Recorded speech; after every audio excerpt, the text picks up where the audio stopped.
award-winning journalist who's starting his own show on MSNBC next week, appropriately called Martin Bashir. Please welcome Martin Bashir!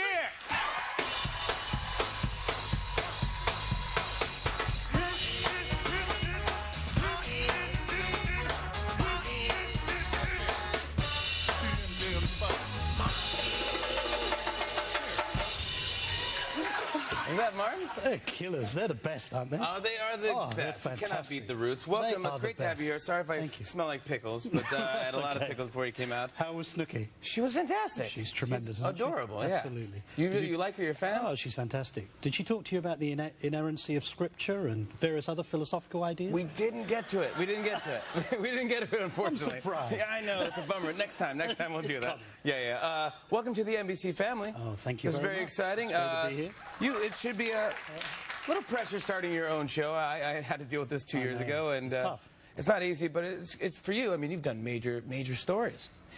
Yeah. I mean, Princess Diana was gigantic. Yeah. That was huge. And then Michael Jackson.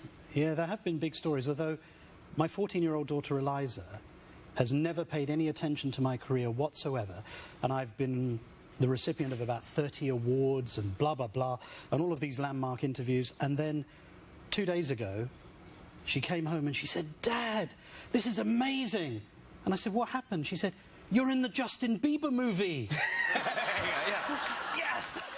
And I'm actually, apparently there's a cameo of me in the Justin Bieber movie. No one even rang me up to ask me or anything. I'm just in it, apparently. Well, we can tell you, but you are a backup dancer for Justin Bieber. A lot of people don't know this.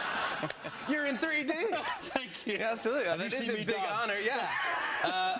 I got to ask you about the Michael Jackson interview, because that, for me, that's the first time I really knew your name, Martin Bashir, because it was headlines that you got to talk to him, you got to go into where he lived, and it was just fascinating to me to see. Like, I think you really kind of humanized him for me a little bit, because for me, I was just like, man, Michael's out there. You know, sleeping with the elephant man's bones, and you know, and the oxygen tanks, and I go, this guy, I don't know if he's a person anymore. And then you tagged along with him, and you remember you went to Vegas, and he was just like buying weeds, like, I want that vase, and I want that golden moose holding a tennis racket, and I want that. I'm like, what? I have no idea. We do not have the same life at all. I can't relate to Michael Jackson. He spent $6.9 million in 23 minutes.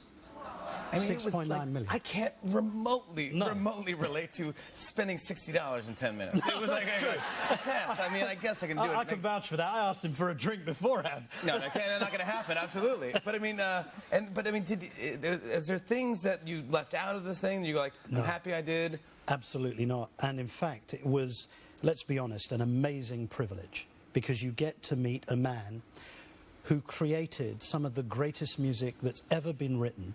But he wasn't just a composer, he was a dancer, he was a singer, and he was a composer. I mean, how many people combine all three characteristics in one? And he was an absolute genius. But it was difficult because, I guess to some extent, because I come from Britain, where we don't do sycophantic interviews. We don't really suck up to people very much. We don't do that kind of thing. Yeah, we love that in America. Yeah, I know, no.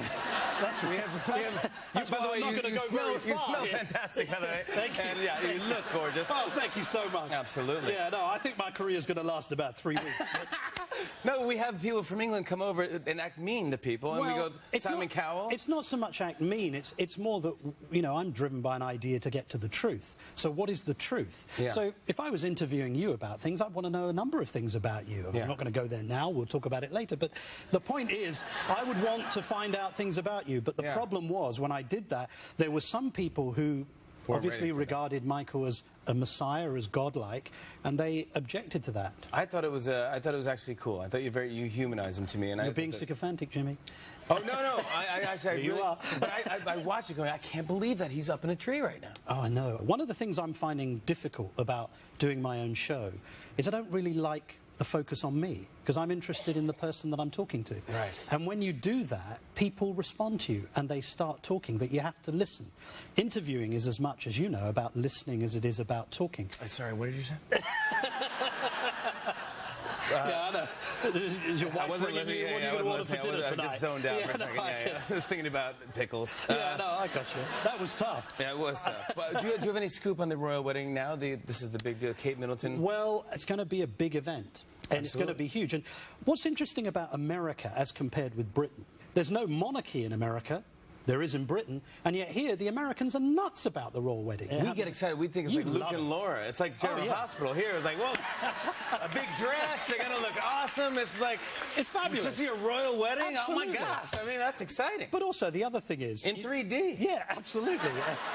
Well, HD. That's HD, 3D, whatever D you want. Let's do it. It's great, and we're going to be doing our show from London every day for 5 days. We're going to cover the royal wedding in its entirety. What is your show going to cover? What is it going to be like? Can you compare it to anything? Oh, that's a really good question. I don't know. Thank you. I'm hoping. I'm hoping that was sycophantic. Sorry. I'm hoping. You're learning. I've got to be like that. Yeah. Next time you're gonna come on with the poof and pickles, and you're like, Mark, what happened to you? Yeah, exactly. I don't know. I mean, I'm hoping that there's something about being an outsider that will be beneficial to the audience. I think that I'll be approaching some of the conflicts politically in a way that I think a lot of ordinary Americans wonder, what the hell's this shutdown about? What's this row about? And so I'm hoping that some of that detachment will come, and I'll be able to bring that. But also, it'll be a wide range of stories. So, you know, if Snooki falls over drunk and gets arrested, and she does something outrageous, or if Lindsay Lohan attempts to steal, allegedly, some jewellery, we'll cover that. But equally, we'll be interested in the elections, and we'll be interested in politics, and we'll be interested in foreign affairs. I'm very excited to see what you do with the show. I'm so happy. I'm a big fan. Are you going to come on, though? If I'm drunk and steal something, absolutely. Martin Bashir premieres on MSNBC next Monday, 3 p.m. Martin Bashir, everybody. Laurie Anderson performs next. Come on back.